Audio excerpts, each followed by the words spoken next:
Lun harap bekna yang korban bangsa Lun. Bekna yang korban bangsa Lun harap. Nyan yang kadi jadi, yang kadi jadi, yang kadi jadi, yang kadi duduk. Kiban pu sediso pu kiban. Yang buah tu tunggu.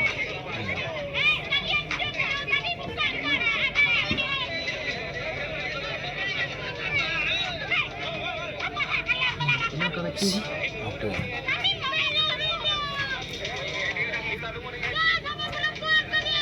Yang terjadi wali Mamud atau bagaimana wajib tanggung jawab pada bangsa Aceh.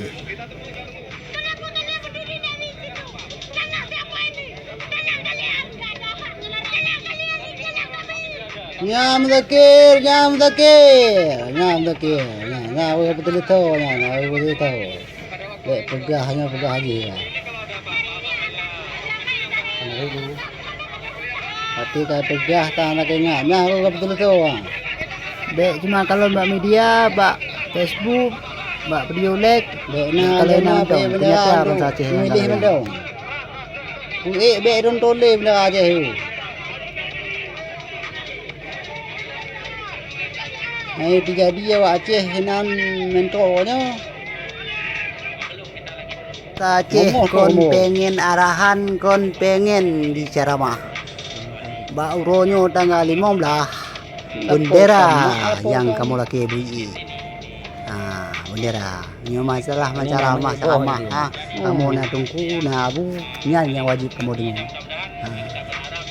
Yang wajib kamu dengar. Dia hai kata Bendera dia dah dengar yang mata betul juga.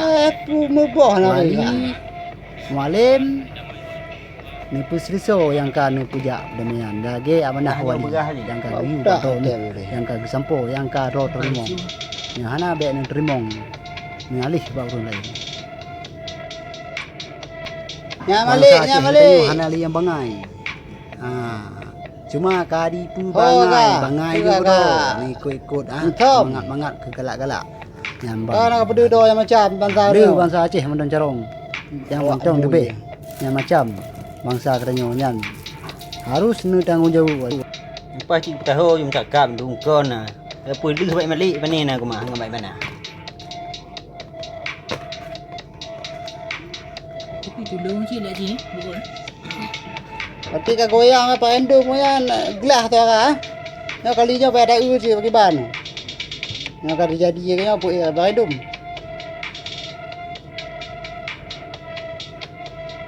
Alah hayong tu.